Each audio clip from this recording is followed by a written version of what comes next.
Howdy, howdy, Facebook.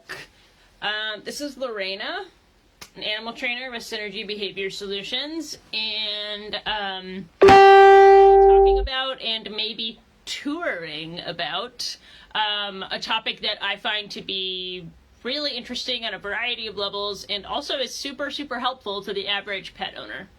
So, this is about capturing behavior, and I think that it's pretty amazing how we can, just by thinking about catching our dogs or whatever pets doing the right thing, we can, hi Kathleen, we can reinforce the behaviors that we like.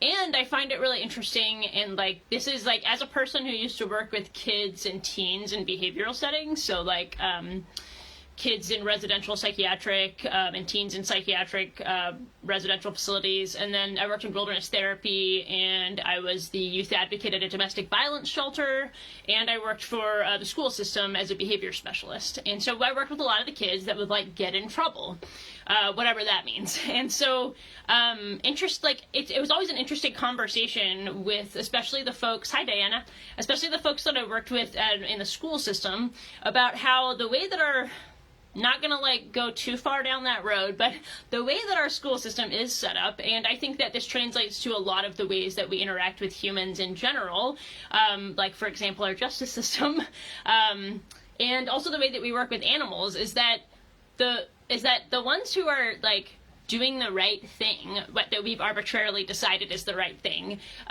they get ignored. And all of the resources go toward the kids that are, we used to say the bad kids. Well, they're the kids that are struggling, right? But they're usually the kids that are struggling in a way that throws off the status quo or the expectations of the environment, like in a classroom. So the kid that's really disruptive, or the kid that's really argumentative or defiant, or whatever it might be. So I could talk about that for a really long time. But it was always a really challenging conversation to have around how do we reinforce the kids that are trying really, really hard? Just because that kid isn't causing a ruckus or getting referrals written or being sent to the office doesn't mean they're not also struggling. They're just using coping strategies. So how do we reinforce those kids when we already don't have enough resources to support the kids that are really struggling, and in terms of school to prison pipeline struggling. So slightly different conversation, but still a really important topic when I'm thinking about dog behavior also. And that's because I think historically dog training was about waiting for the animal to do the wrong thing, wrong, again, arbitrarily decided by us, and then punishing them for it. So, correcting is a word that they like to use now. How do we tell them they're doing it wrong? And that's such a fascinating thing, because we as the humans, hi Jessica, we as the humans are supposedly the ones who are smarter and in charge and more capable and more able to contextualize the environment and the behaviors. So I feel if your dog is failing, that is your fault. So what does that mean? And I'm not trying to say that it's your fault that you had a bad dog or a reactive dog or a challenging dog. It isn't. And it never is. But if you are waiting for your dog to mess up and then taking action, then it is your fault if they're not improving. So what does it look like to not be reactive, to instead be proactive? And I think that for a lot of the clients and students I work with, that is really, really hard. We are used to punishment, as a society, and we're used to waiting for the bad thing is the thing we notice.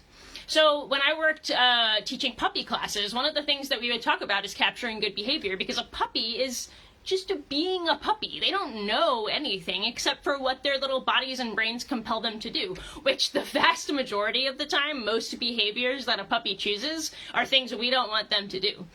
So it's very difficult to be a puppy in a regular pet home. And so we would always say capture good behavior. And I would always say that I live with a pretty challenging dog, and a dog that I think a lot of people would choose not to live with. And still, even the naughtiest dog is doing the right thing 80% of the time. And so what does it mean to catch those moments and reinforce what we like without having to wait until they mess up and then have a negative interaction, which really just down the road doesn't serve anyone well. And so I kind of want to show, if you haven't in the last few weeks seen some of our posts that we've put out on management, you should go read them, because management is all about setting our animals up for success, which means that we can't control behavior. We cannot. It is not possible. Behavior happens, we don't get to decide what is happening. But we can control the antecedents. And the antecedents are the things that occur before a behavior, or the way that the environment is structured to influence a behavior. And so it's actually pretty easy to set our animals up for success so that we have all of these behaviors to capture. Okay, and so what do I mean by capture? What I mean by capture, and I'm going to take you on a tour of my house. This is as clean as it ever gets. So you get to see my house. But also I'm going to show you how I've set it up for my 2 reactive dogs, one of whom does engage in inter-dog aggression in the household. So Yoshi, if she is triggered by something, is inclined to redirect aggressively onto my older dog. And so management is really important in my house, and so is making sure that I'm building calmness, independence, confidence, and disengagement as skills for my dogs, which is really just done by the way I've set up the environment. So what it really means is taking your dog's daily food ration. So here's a container of, this is just fancy kibble, and because treats are expensive, pro tip, even if you ditch the bowl, so this is my dog's regular kibble, this is the rest of Yoshi's breakfast actually. She worked for some of it doing her nail scratch board this morning before work, and we're working on backing up and rear foot targeting and pivoting, because she has a real weird back end, so we're building strength there. Also, I like doing doggy aerobics in the morning with her because it's exhausting. So another pro tip. So now she's sleeping in her crate. So this is just high quality kibble. So my dogs get normal Pure Vita brand, I don't know, whatever, Natural Balance or whatever it is, and then I go and I get the Farmer's Cluster or the raw coated kibble, and my dogs are oh my gosh, it's gold. So I actually just use these as treats, and they will work for high value kibble out and about now too. They really like these ones. I'm not going to share the brand, I don't actually remember, and I probably shouldn't do that anyway, but go and try fancy kibbles, and you can get them in smaller bags. You'd be really amazed how exciting it is for your dog, because it's novel and there's all these different flavors. So it's a great way to save money and still make sure your dog is getting their nutritional and caloric intake throughout the day. Hi Joanne, I use a Talenti ice cream container to hold our kibble. Yeah, this is actually my transport one, so I take this one to work because it's really easy to screw the lid on, but my hand fits in it, so I do like that a lot. I was having a conversation with a client yesterday about treat pouches. I love treat pouches, and I totally want, this is completely not related to my topic, but I totally want all my customers and clients and students to have them, but I don't really use one anymore because of my tendency to stick my hands in it all the time, and just in terms of mechanics and being confusing to my dog, that happens. So I usually try and have a container that's sitting over here, on the shelf or on the table, and then I just put the kibble in my hands to work with them. But if I'm on a walk, that is when I use a fanny pack or a treat pouch. Jessica says she uses cat kibble as training treats because they're so small, great for little dogs. Yeah, that's true. You have the little Cleek-Highs, and cat kibble is super high value to dogs. So another great way to save some money. Okay, so I'm going to show you what it would look like to set up correct and useful antecedents to get the behavior that I want. So right now, I think I'm going to flip the screen. Let's see. Okay, so this here is my workstation with my fancy desk that can go to standing and stuff. Oh, I should open this. And here is Summer Dog. All right. So he's yes. And this exercise pen is the tallest they make because Yoshi, even with her weird back end, she can jump real high. And I use it to split up entire rooms or to create a portable little kennel and pen. So Summer is offering a really nice relaxed settle right now, which he wasn't doing earlier this morning because I think that he is experiencing some cognitive decline as he gets older, and he was barking and whining downstairs, which is very much not like him. So I bring him up here now, and he chills on the other side of the gate, and he likes that he can see and hear me. So in order to capture his nice calm behavior, I will just feed him a piece of kibble because he's being quiet and calm. Super easy to capture that good behavior. So the way that the setup that I have is that he gets to sleep on my bed while I'm working, and then here is one of Yoshi's station. Oh my gosh, yeah, Jessica, Summer has the best head tilt. He was the cutest puppy that's ever lived. Like, people would almost crash their cars, like, staring at him when he was a puppy, and that head tilt is totally something he's done since day one. Can I catch? Yeah. He might be old, but he can still catch like a pro. So this is one of Yoshi's stations. She really likes to chill on her raised bed with the queen bed on top of it. Plus, she also has this massive bean bag, which I need to get rid of this thing. But she's the only one who uses it, and you can see her little nest divot in there. So I can go over here, and I can reward her when she's being calm on her bed. She also likes to use this as a way to watch the street out the window. So that's actually a training opportunity for me in terms of being able to work on a little bit of like desensitization and counter conditioning, and also teaching her to disengage from distractions, because there's just enough of the street and of the neighbor's yard that she can see dogs and people, but not for too long. Not that I necessarily set it up that way, but it's nice to think about these things as training opportunities rather than as barriers, I guess. Okay, so this is Yoshi's crate, this like massive crate, and I'm gonna let her out right now so we can talk about what it looks like in the rest of my house to like set her up for success. Here you go. And normally when I'm working, both of the dogs are just chilling. And so we've worked on that for years. Just chilling is not Yoshi's default position. And I used to not even be able to sit down in my own house because of her extremely high arousal and reactive behavior all of the time. So now she basically chills here or in there pretty much all day. And I can watch for the moments when she offers a nice calm behavior. So like right now, I'm not cueing her to do anything, but she offers a nice sit and I can capture that. And she's definitely a doer in that she will make choices, whereas Summer tends to just sit very quietly and calmly. Yoshi will just continue to offer different behaviors in order to access whatever reinforcement she desires. So she's still offering this nice calm sit, and she's not getting antsy. She stood up, now she is getting antsy because she's like, are we going to train or what? She was in the middle of a nap, so now she offered a nice little down after her stretch, so I will totally capture that behavior. And now she rolled onto her hip, so that's a really nice subtle behavior, and I'll capture that behavior. And then we have to remember that even though I'm focusing on Yoshi right now, and I'm definitely standing in a way that is kind of novel and weird to her, where she's like, obviously this is about me. She's trying to still be calm and chill. But over here, this boy actually has the harder job. So the dog that is doing nothing should be receiving reinforcement for being calm and relaxed. Oops. And Yoshi is still in her down over here, which is actually huge because her whole sense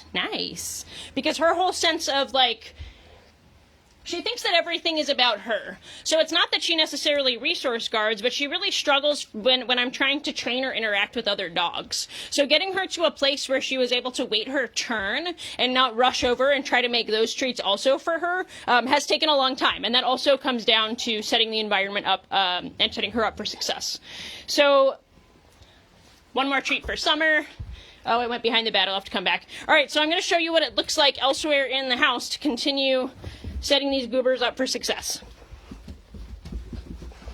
So I have a gated community in my house. So this gate blocks off the upstairs, the bedroom, and then I can have the entire kitchen available, and there's a gate between the kitchen and the living room. So I usually work late, which means that by the time I'm off work, the dogs are in a place, I'm going to flip this again. The dogs want to be doing something.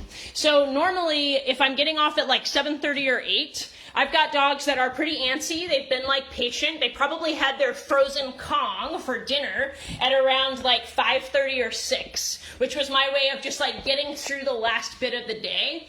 And then it's usually Yoshi who's like, hello, I've been sleeping all day, I'm ready to do the thing, which is totally fair because it's a really long day for her to be calm and chill for a dog that isn't super defaulty to calm. So, but then it's almost bedtime, right? So what does it look like then to still work with my dogs, but eat the little bit of dinner that I have time for and then be able to wind down because I'm tired and they're not? So the way that looks is that they earn the rest of their dinner while I am cooking out of a container like this. So I will get the rest of their kibble, and then, again, setting up for success, one of the dogs, I'm gonna flip this around again. One of the dogs is on this side of the gate, settled, usually on the ground. The other dog has this station here.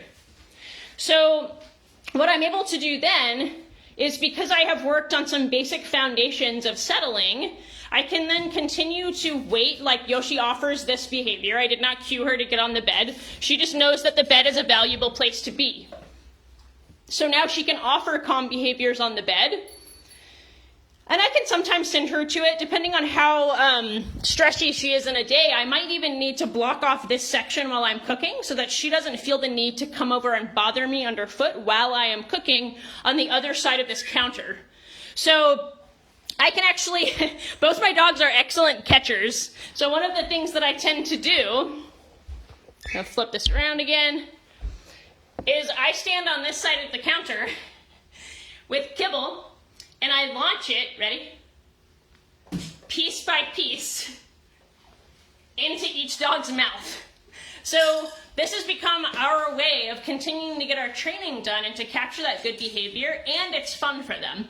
So when Yoshi offers her settle on the bed and Summer is relaxed on the other side of the gate, I get to decide what sort of behaviors I would like to create and influence during that time. So Summer usually has been sleeping for a longer amount of time and maybe even has been in the living room without me, so I want him to move around a little bit. So maybe then I'm going to toss the treats behind him so that he chases them, finds them, and comes back and settles again. And then he continually gets rewarded with movement and with food for settling behind the gate.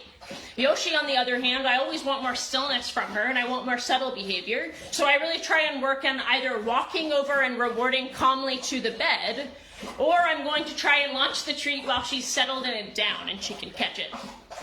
So this is just an example of how we can capture the behaviors that we want to see by setting the environment up intentionally. I also have in my living room another station, which is like this very fancy Posturepedic dog bed. I got it for free. And that's a spot that Yoshi, she always wants to be on the couch. But I don't necessarily want her on the couch because of her tendency to feel like all of the interactions and space belongs to her. And so then Summer feels like he can't come join. So I've really built value for her being on her station. So that's where she gets rewarded. That's also where the furbo is located. So if the dogs are over here at this gate being obnoxious, or I can hear them barking from upstairs, I can hit my button on the furbo and treats spit out over by the couch and they move away from the kitchen.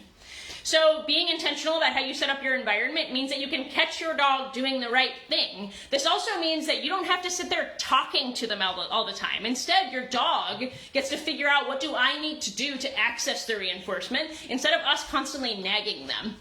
And I mean that with nagging them with the leash, jerk, jerk, jerk, nagging them with your voice, saying their name over and over again, sit, stop, no, all these people. Like, it's very exhausting, and your dogs will tune it out. You know they do. So instead, just wait.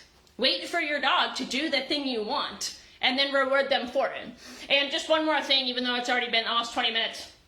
One of the really easy ways to think about this is, if I have somebody coming to the house that Yoshi has never met, she's very anxious about people. Nice. About people, there's a squirrel outside.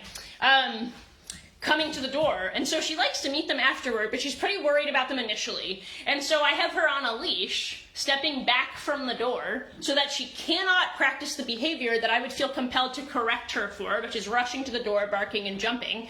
Instead, she's on a leash, she can't go anywhere, I just get to reward her there for staying where she is. Even though technically it's the leash that might be keeping her there, or at least used to be. These days she's better about it. But your dog is more likely to offer a sit or a down or some eye contact if they can't do the impulsive default behavior that they want to do, which is usually rush to the door. So I would love to hear in the comments, like, what are some ways that you have set up your environment, even on a walk, the places that you choose to walk, the gear that you use, the way that you've set up your home. How do you manage the environment and set up the antecedents to capture good behavior and to promote that good behavior.